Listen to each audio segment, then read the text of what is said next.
Welcome back learners, welcome to Vigyan Gurukul. और बच्चों, जैसा आपको पता है कि आपने कॉपी और पेन लेके बैठ जाना है और लेक्चर को पूरा सुनना है और आपको जो भी इंपॉर्टेंट इंफॉर्मेशन लगती है बच्चों उसको नोट कर लेना अपने रजिस्टर में। ठीक है। और कोई भी डाउट से बच्चे आप पूछ सकते हो बेझिझक होके। आप बस पढ़ते जाओ और चीजें सीखते जाओ। तो आज का लेक्चर है हमारा। हमने लास्ट लेक्चर में क्या जाना था बच्चों? हमने लास्ट लेक्चर में इवोपरेशन के बारे में बात की थी कि इवोपरेशन क्या होता है। ठीक है। अब हम देखते हैं कि कुछ इवोपरेशन के क्या होते हैं, इफेक्ट्स होते हैं।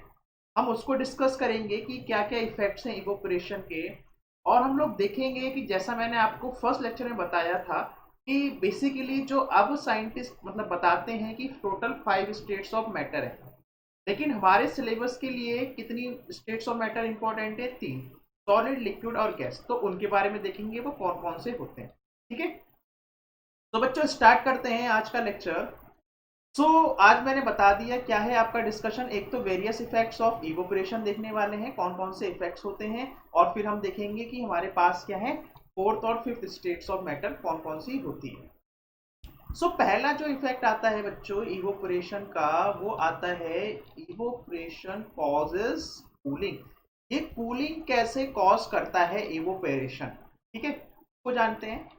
क्या होता है आपको पता है कि जब इवोपरेशन होता है तो इवोपरेशन में मैंने आपको बताया था कि जो हमारा ये जो लिक्विड है, ठीक है, ये जो लिक्विड है, अगर लिक्विड की बात की जाए, ठीक है, ये जो लिक्विड है तो इस लिक्विड की जो टॉप सरफेस है, ठीक है, ये जो लिक्विड की क्या है, टॉप सरफेस है।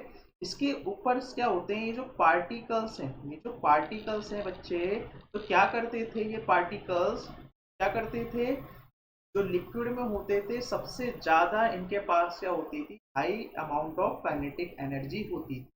तो जिस वजह से जब high amount of kinetic energy होने की वजह से क्या करते थे, जो इसके नीचे वाली जो आपको ये लेयर दिखाई दे रही है लिक्विड की, इनके आपस का जो फोर्स ऑफ अट्रैक्शन है उसको ओवरकम कर देते थे और क्या करते थे, ब्रेक करते थे।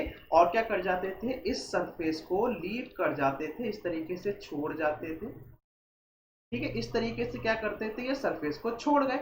और जब ये सरफेस को छोड़ गए तो क्या हुआ, अब ये जो सरफेस बच गई, ठीक है, जब सरफेस को छोड़ेंगे तो यहाँ पे क्या होगा, आपके पास ये जो आपको जो सरफेस दिख रही है तो यहाँ पे क्या हो जाएगी, अब यहाँ पे लो काइनेटिक एनर्जी हो जाएगी।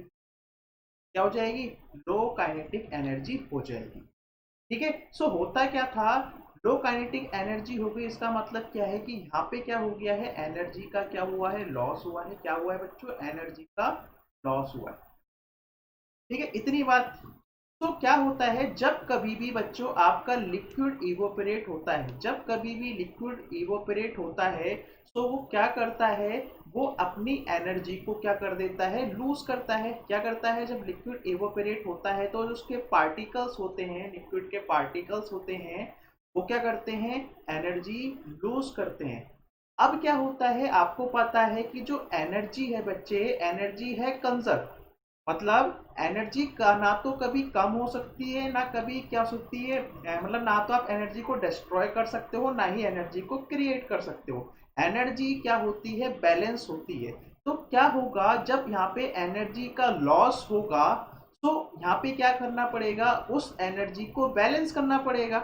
जो आपकी एनर्जी लॉस हुई है उस एनर्जी को बैलेंस करना पड़ेगा।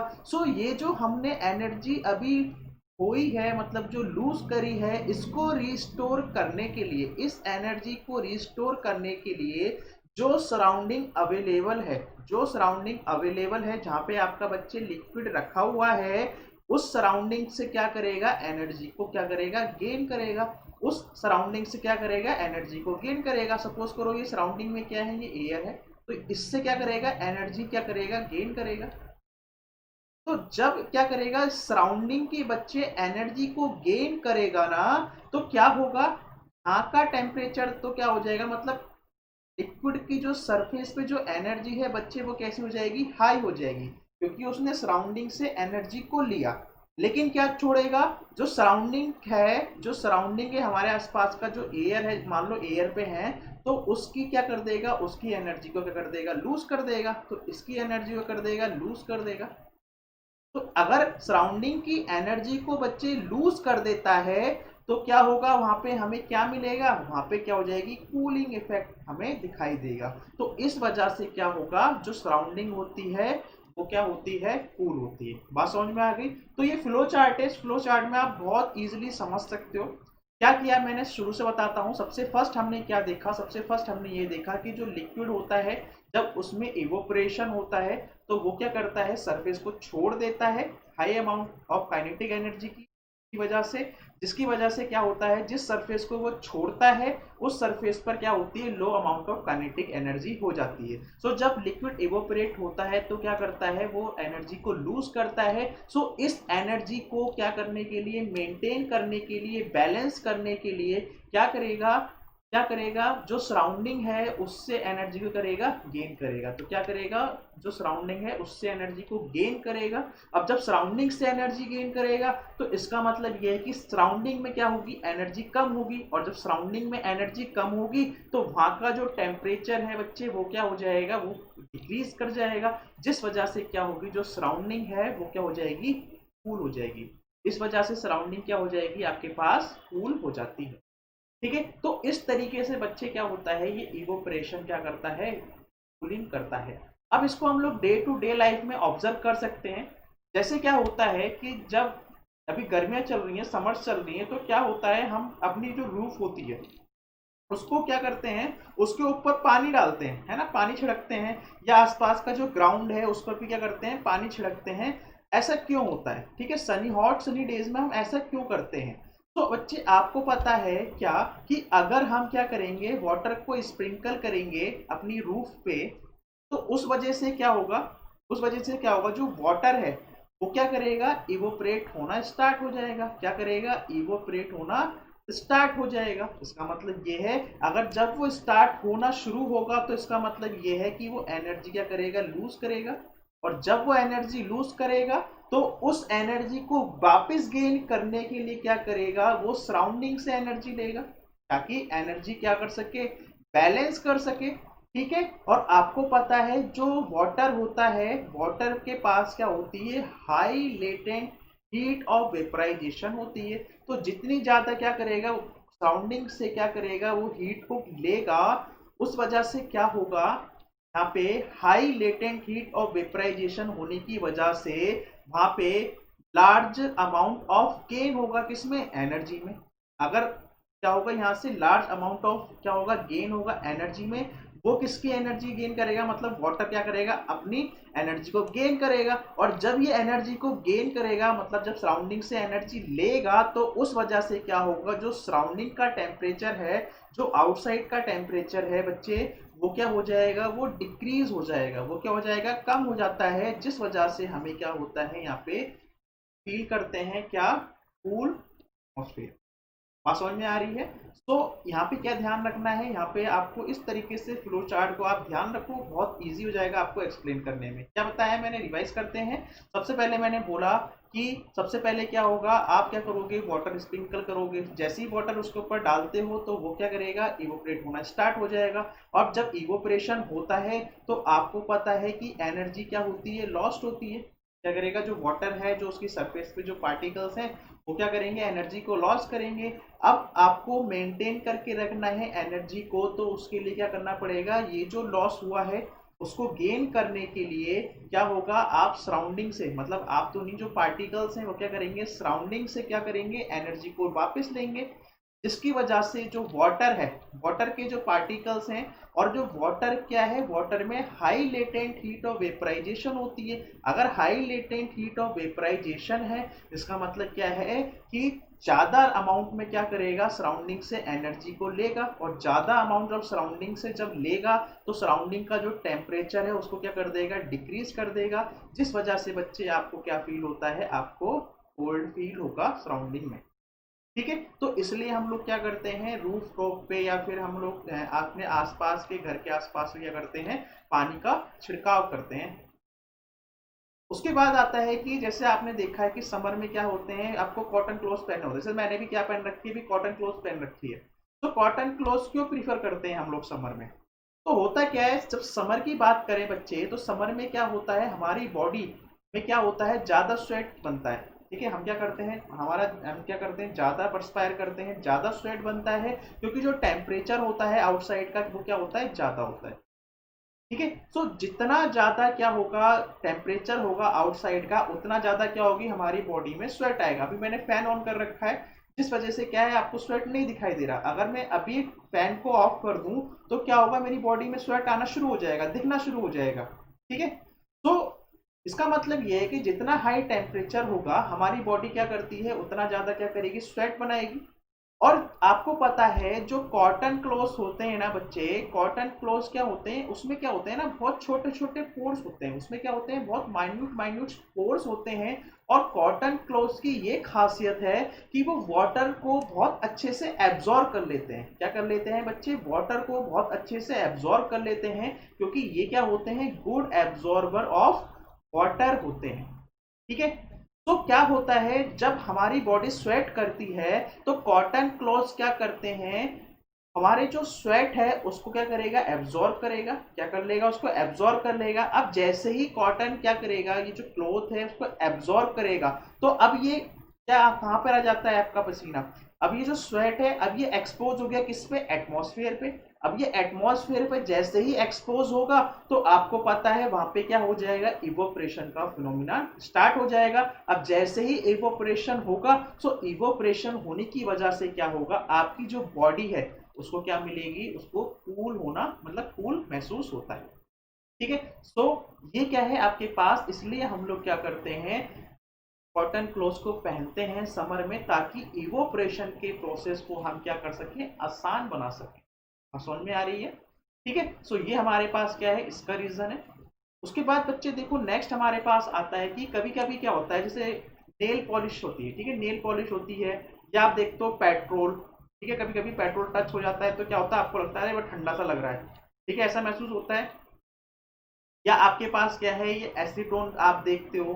ठीक है, या पॉलिश रिमूवर है। तो ये क्या होते हैं, जब कभी भी आपके पाम में क्या हो जाएगा, टच कर जाता है। ठीक है, अगर आप इसको लगाओगे, मतलब इस तरीके से छूकर देखोगे, तो आपको बड़ा ठंडा सा महसूस होगा, है ना। आपको लगेगा अरे वाह, क्या ठंडा सा महसूस हो रहा है, ऐसा क्यों होता है। ठीक है, उसको जानते हैं। तो देखो बच्चे, जब एसीटोन आपकी, जब ये पाम पे आ रहा है, और आपको पता है कि आपकी बॉडी का कुछ टेम्परेचर है। ठीक है, आपकी बॉडी का टेम्परेचर है, लेट इट भी, मैंने बोल दिया 38 डिग्री सेल्सियस टेम्परेचर है।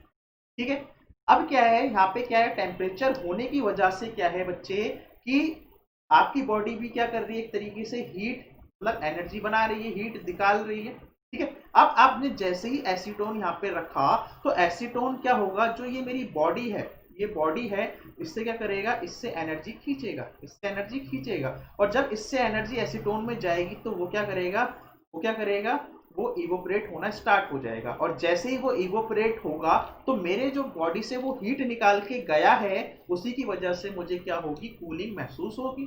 सिंपल। सो यहाँ पे क्या है बच्चे, आपने जैसे ही एसीटोन लगाते हो, तो वो क्या होता है, वो इवोपरेट हो जाता है। इवोपरेट क्यों इवोपरेट होता है, क्योंकि वो क्या करता है, हमारे पाम से क्या करता है, एनर्जी को क्या करता है, एब्जॉर्ब करता है, जिसकी वजह से हमारे जो पाम है उसका टेम्परेचर क्या हो जाता है, डिक्रीज कर जाता है।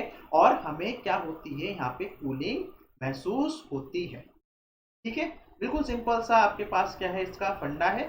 आप इस तरीके से बच्चे, अगर चीजें मतलब फ्लो चार्ट में एक बार रिप्रेजेंट कर दो, आप अपनी आंसर लिखने के बाद अगर ये फ्लो चार्ट बना लो ना।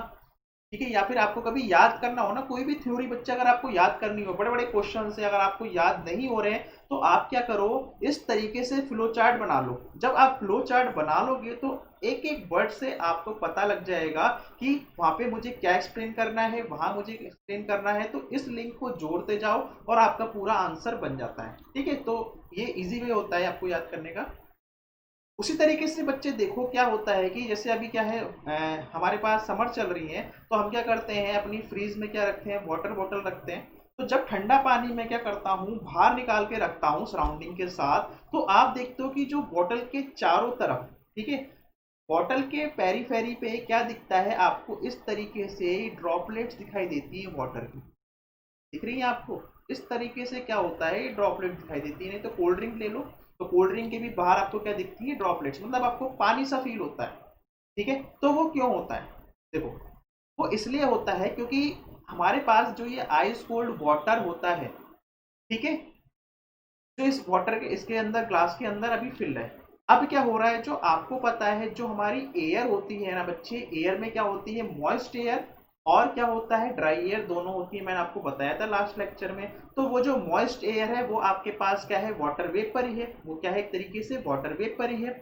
अब जैसे ही क्या होता है, आप जैसे ही इस ग्लास को सराउंडिंग में रखते हो और जो एयर है वो क्या करेगी, इसके कांटेक्ट में आएगी, ये क्या करेगी, इसके कांटेक्ट में आएगी।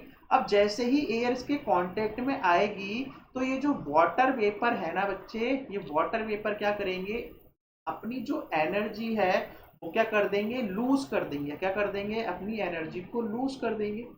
अब जैसे ही ये एनर्जी को लूज करेंगे तो क्या होगा, जब जब क्या होगा, वाटर वेपर क्या करेगा बच्चे, वाटर वेपर जैसे ही एनर्जी लूज करेगा, तो आपको पता है एनर्जी जब लूज करता है तो वो क्या होता है, कंडेंस होता है। क्या होता है बच्चे, कंडेंस होता है, कंडेंस होता है। कंडेंस होने की वजह से क्या होगा, जो वाटर वेपर है वो किस में कन्वर्ट हो जाएगा, वो लिक्विड में कन्वर्ट हो जाएगा। किस में कन्वर्ट हो जाएगा, लिक्विड में कन्वर्ट हो जाएगा। और ये लिक्विड क्या है, आपके पास वाटर ड्रॉपलेट्स की फॉर्म में आपको क्या मिलेंगी, इसके चारों तरफ इस तरीके से दिखाई देंगी। ठीक है, तो सिंपल एक्सप्लेनेशन है, आपने क्या बताना है कि हम जब कभी भी आइस कोल्ड वाटर रखते हैं तो जो वाटर वेपर प्रेजेंट होता है एयर में वो इस आइस कोल्ड वाटर के कांटेक्ट में आएगा, जिस वजह से ये जो वाटर वेपर हैं वो क्या करेंगे, एनर्जी को लॉस करेंगे। और ये जो एनर्जी लॉस होगी, ये क्या होगा, इसकी वजह से क्या होगा, कन्वर्जन होगा, और वो कन्वर्ट होके क्या हो जाएगी, कन्वर्जन होने से क्या होगा, वो कंडेंसेट होगी। और जैसे ही कंडेंसेशन होगा, जैसे ही कंडेंसेशन होगा तो उसका जो स्टेट है वाटर वेपर का वो लिक्विड स्टेट में कन्वर्ट हो जाएगा। अब जब ये लिक्विड स्टेट में कन्वर्ट हो जाएगा तो इसका मतलब क्या है, वो वाटर बन चुका है और वो हमें ड्रॉपलेट्स की फॉर्म में यहाँ पे दिखाई देगा। ठीक है बच्चों, तो ये हमारे पास है इसका रीजन कि हम वाटर ड्रॉपलेट्स क्यों फाइंड आउट करते हैं जब हम outer surface of glass containing ice cold water. ठीक है, उसी तरीके से हमारे पास काफी एग्जांपल्स हैं। जब मैं क्वेश्चन डिस्कस करूंगा बच्चे आपके एनसीईआरटी के, तो मैं वहां पे सब कुछ एक्सप्लेन कर दूंगा, जो भी इसके एग्जांपल, जैसे मटका, मटके में मटका हमें गीला सा क्यों नजर आता है और उसका पानी ठंडा क्यों रहता है, ठीक है, एक वो रीजन है, तो वो भी आप बता सकता हूँ। ठीक है, ऐसे काफी क्वेश्चन है जो आपके आएंगे, ठीक है, उसको हम लोग देखेंगे।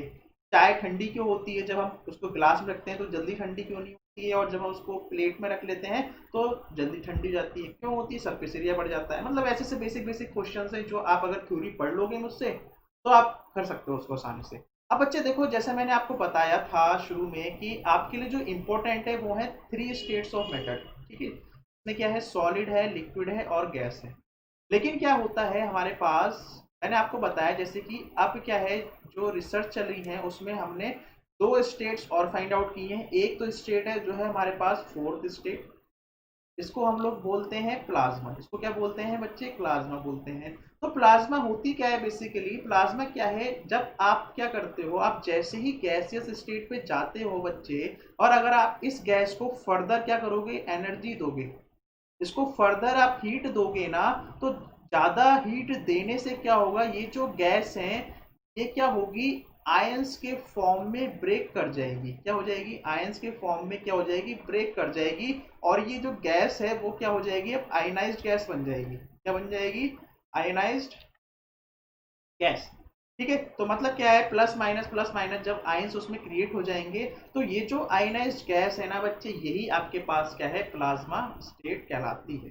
ठीक है, तो देख लेते हैं हमारे पास ये जो प्लाज्मा है, ठीक है, इस प्लाज्मा में क्या हो रहा है, जो सुपर एनर्जेटिक और सुपर एक्साइटेड पार्टिकल्स प्रेजेंट होते हैं। हमें ये तो पता है कि गैसेस में भी क्या होते हैं, पार्टिकल्स एक्साइटेड रहते हैं, लेकिन यहाँ पे क्या है, सुपर मतलब काफी ज्यादा एनर्जी है, काफी ज्यादा एनर्जी फॉर्म में है और ज्यादा ही क्या है, एक्साइटेड है। ठीक है, और ये आपको कहाँ दिखता है, और ये जो पार्टिकल्स होते हैं किसकी फॉर्म में होते हैं, आयनाइज्ड गैस की फॉर्म में होते हैं। आपने कहाँ देखा है इसको, आपने देखा होगा जो आपके फ्लोरेसेंट ट्यूब्स होती हैं, फ्लोरेसेंट ट्यूब्स होती हैं उसमें आप देखते हो कि ये प्लाज्मा गैस क्या होती है, फील्ड होती है। या आपने देखा होगा जो नियॉन साइन बल्ब्स होते हैं, ठीक है, नियॉन साइन बल्ब होते हैं, ठीक है, जहाँ पे आपने शॉप्स वगैरह में देखा होगा, वहाँ पे क्या होते हैं, लिखे हुए होते हैं शॉप्स के नाम। तो वो क्या होते हैं, छोटे छोटे नियॉन्स के बल्ब्स होते हैं। तो वहाँ पे हम लोग क्या करते हैं, इस प्लाज्मा का यूज करते हैं। होता क्या है, जो इनसाइड हम नियॉन साइन बल्ब होता है, तो उसके अंदर क्या होती है, नियॉन गैस होती है, ठीक है। और क्या होता है यहाँ पे, और जो फ्लोरोसेंट होता है उसके अंदर कौन सी गैस फिल्ड होती है बच्चों, वो हीलियम गैस होती है, या आप कोई सी भी गैस फिल कर सकते हो। तो ये क्या होती है, गैस क्या होगी, आयनाइज्ड होगी। आयनाइज्ड होगी मतलब कब होगी, जब आप क्या करोगे, उसमें इलेक्ट्रिकल एनर्जी जब उससे पास होती है, जैसे आप स्विच ऑन करोगे तो इलेक्ट्रिकल एनर्जी पास होगी, जिस वजह से क्या होगा, ये जो गैस है क्या हो जाएगी, आयनाइज्ड हो जाएगी, ठीक है। तो जब ये आयनाइज हो जाएगी तो क्या होगा, ये जो प्लाज्मा है ये ग्लो कर जाता है उस ट्यूब या उस बल्ब के अंदर, ठीक है। तो इस चार्जिंग की वजह से क्या होगा बच्चे, जो प्लाज्मा है वो ट्यूब के अंदर क्या कर जाएगा, ग्लो कर जाएगा। अब क्या है कि अलग अलग आपने कलर्स देखे हैं, तो वो डिपेंड करता है कि आप कौन सी नेचर की गैस यूज कर रहे हो। जैसे यहाँ पे हीलियम यूज कर रहे हैं, नियॉन यूज कर रहे हैं, ठीक है। तो वो डिपेंड करता है कि आप कौन से टाइप की क्या कर रहे हो, उसमें गैस यूज कर रहे हो। और आपने जो ये सन है बच्चे और जो स्टार्स हैं, ये क्यों ग्लो करते हैं, क्योंकि इनके पास भी क्या होता है, ये प्लाज्मा स्टेट होती है, ठीक है। इसलिए क्या होते हैं, सन और स्टार क्या करते हैं, ग्लो करते हैं, ठीक है। और प्लाज्मा स्टार्स में क्यों होती है, क्यों बनती है, क्योंकि वहां पे स्टार्स का टेम्परेचर क्या होता है, बहुत ज्यादा होता है, ठीक है। तो ज्यादा टेम्परेचर होने की वजह से जो आपकी गैसेस हैं वो ब्रेक होती हैं आयंस में, और उस आयंस को हम लोग बोलते हैं, उस गैस को हम लोग बोलते हैं आयनाइज्ड गैस। और ये जो गैस होती है ये सुपर एनर्जेटिक और सुपर एक्साइटेड पार्टिकल्स कंटेन करती है, ठीक है। तो ये हमारे पास क्या है, फोर्थ स्टेट है, आपको आइडिया रखना है इसका, ठीक है। उसके बाद हमारे पास एक स्टेट और आती है, फिफ्थ स्टेट, जिसको हम लोग बोलते हैं बोस आइंस्टीन स्टेट, ठीक है, बोस आइंस्टीन स्टेट। तो क्या था, 1920 की बात है, एक इंडियन फिजिस्ट हुआ करते थे, साइंटिस्ट हुआ करते थे, सत्येंद्र नाथ बोस। सत्येंद्र नाथ बोस ने कुछ कैलकुलेशंस वगैरह करी, और उन्हें पता लगा कि कोई फिफ्थ स्टेट्स ऑफ मैटर क्या करती है, एग्जिस्ट करती है। उसी कैलकुलेशन को फिर एल्बर्ट आइंस्टीन ने क्या किया, प्रेडिक्ट किया कि हाँ एक नई स्टेट्स ऑफ मैटर है, और नाम दिया द बोस आइंस्टीन कंडेंसेट, ठीक है, ये इन्होंने नाम दिया। तो क्या हुआ, 2001 की बात है बच्चे, यहाँ पे तीन साइंटिस्ट थे, एरिक ए कॉर्नर, ठीक है, Wolfgang Ketterle and Carl E Wieman, ठीक है, ये यूएसए से थे। इन्होंने इस बोन आइंस्टीन कंडेंसेशन स्टेट को अचीव किया, और जिस वजह से क्या हुआ, इनको नोबेल प्राइज भी मिला। तो ये जो गैस है, ये जो स्टेट है, ये कैसे अचीव हो रही है बच्चे, जब आप क्या करोगे, जो गैस है उसको आप ठंडा करोगे। प्लाज्मा के लिए क्या कर रहे थे, गैस को क्या कर रहे थे, हीट कर रहे थे। अब आप क्या करोगे, इस स्टेट को, फिफ्थ स्टेट को पाने के लिए क्या करोगे, जो गैस है बच्चे उसको क्या करोगे, आप कूल करोगे। आप इस तरीके से कूल करोगे कि जो गैस की डेंसिटी है वो बहुत ही लो हो जाए, ठीक है। मतलब कितनी लो हो जाए, 100 या 1000 डेंसिटी ऑफ नॉर्मल एयर, ठीक है, ताकि क्या हो सके, सुपर लो टेम्परेचर पे जा सके। अब ये डेंसिटी क्या होती है बच्चे, density, what do you understand by the term this density. देखो डेंसिटी को आप, अगर मैं इसको हिंदी में समझाऊं, सिंपल वर्ड, इसका मतलब होता है घना। कोई चीज कितनी घनी है, घना है मतलब क्या है, घन, ठीक है। अब ये क्या है, घना का मतलब क्या है, तो सपोज करो आपके पास क्या है, 1 मीटर क्यूब का, 1 मीटर क्यूब का कोई एक क्यूब, एटीटी मैंने क्यूब ले लिया, या आप कोई भी ऑब्जेक्ट ले सकते हो। इसका वॉल्यूम कितना है, 1 मीटर क्यूब है, इसका वॉल्यूम कितना है बच्चों, 1 मीटर क्यूब है, ठीक है। तो अगर मैं इस 1 मीटर क्यूब का क्या करता हूं, मास, क्या करता हूं, मास को अगर मेजर करता हूं, तो ये जो मास आएगा ना बच्चे, इस 1 मीटर क्यूब में, वही क्या है, उसकी डेंसिटी। लेट इट बी, इसका मास आया बच्चे 1 kg का, ऐसे करते हैं, इसका मास आया 2 kg का। उसी तरीके से मैं कोई एक ऑब्जेक्ट और लेता हूं, ठीक है, कोई और एक ऑब्जेक्ट ले लेता हूं, और इसका जो मैंने वॉल्यूम लिया है, वॉल्यूम इसका अभी भी क्या है 1 मीटर क्यूब है, लेकिन जब मैंने इसका मास कैलकुलेट किया तो इसका मास आया 3 kg का। तो आप मुझे बताओ कि किस केस में वॉल्यूम ज्यादा होगा, सॉरी डेंसिटी ज्यादा होगी। तो डेंसिटी की अगर डेफिनेशन की बात की जाए तो डेंसिटी क्या होती है, हमारे पास रेशियो होता है मास डिवाइडेड बाय वॉल्यूम। अगर आप बच्चे मास को डिवाइड कर दो किससे, वॉल्यूम से, तो आपको क्या मिल जाती है, डेंसिटी मिल जाती है। और बच्चे मास की जो यूनिट होती है वो किस में होती है, केजी में होती है। वॉल्यूम की जो यूनिट होती है किस में होती है, मीटर क्यूब में। तो इसका मतलब क्या है कि हमारे पास ये जो डेंसिटी होती है उसकी यूनिट किस में होती है, केजी पर मीटर क्यूब में। तो अगर मैं क्या करता हूँ 1 मीटर क्यूब का वॉल्यूम लेता हूँ और अगर मैं देखता हूँ कि जिस ऑब्जेक्ट का मास ज्यादा होगा उस केस में उसकी डेंसिटी क्या होगी, ज्यादा होगी। तो डेंसिटी ज्यादा होने का मतलब बच्चों ये है कि उसके जो पार्टिकल्स हैं ना वो कितने क्लोजली क्या है, रखे हुए हैं, अरेंज्ड हैं। ठीक है, जैसे इसमें क्या है 3 kg है और इसमें क्या है 2 kg है। तो इसका मतलब क्या है कि जो यहाँ पे इस ऑब्जेक्ट के जो पार्टिकल्स होंगे ना वो काफी क्लोज पैक्ड होंगे, और इसमें जो होंगे वो हो सकता है थोड़े से डिस्टेंस पे हो।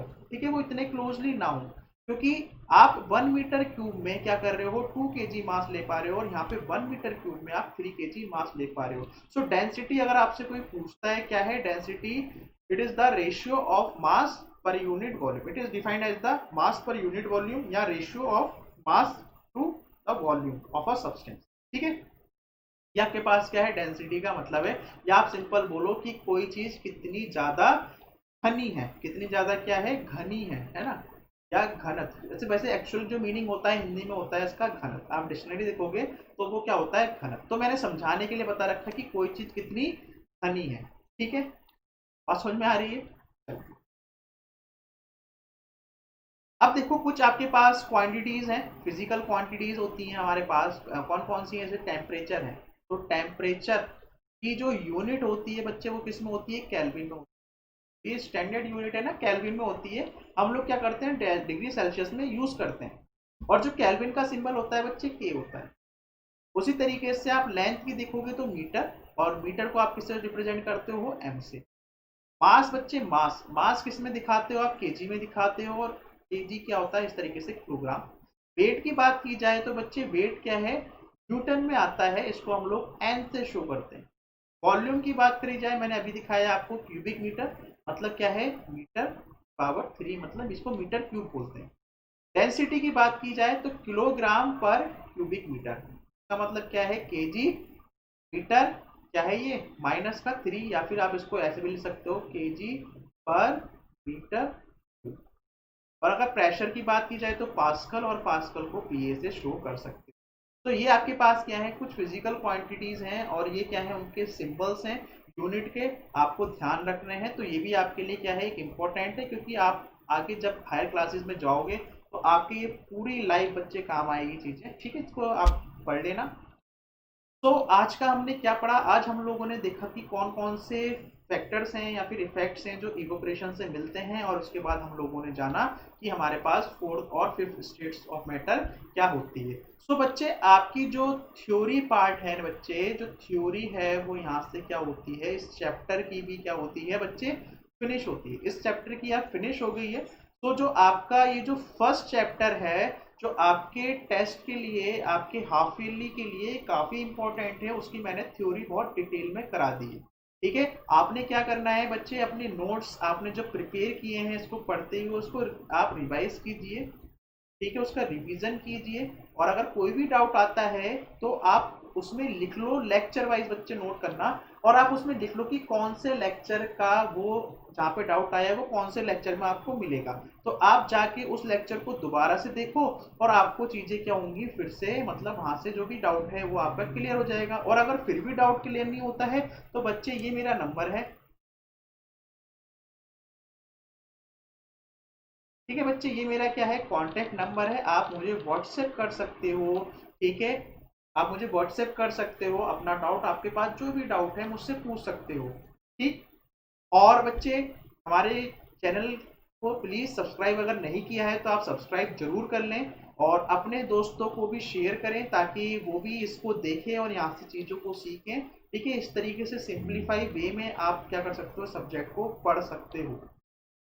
तो एंड करते हैं बच्चे, मिलते हैं। अब आपका क्या रह गया बच्चों, प्रैक्टिस क्वेश्चंस। ठीक है, अब क्या करेंगे हम लोग, अब जो भी लेक्चर्स आएंगे इसके कंटिन्यूएशन में वो आएंगे आपके प्रैक्टिस सेशन। ठीक है, जो प्रैक्टिस आपके क्वेश्चंस है ना बच्चे, वो ब्लू वाले, ठीक है, आपको याद है ना ब्लू वाले क्वेश्चंस होते हैं साइड में, प्लस आपकी एक्सरसाइज के क्वेश्चन, जैसा मैं कराता हूँ बिल्कुल वैसे ही करेंगे, सारे के सारे यहाँ पे डिस्कस करेंगे। सो एंड करते हैं बच्चे, मिलते हैं नेक्स्ट लेक्चर के लिए। तब तक के लिए thank you and God bless you.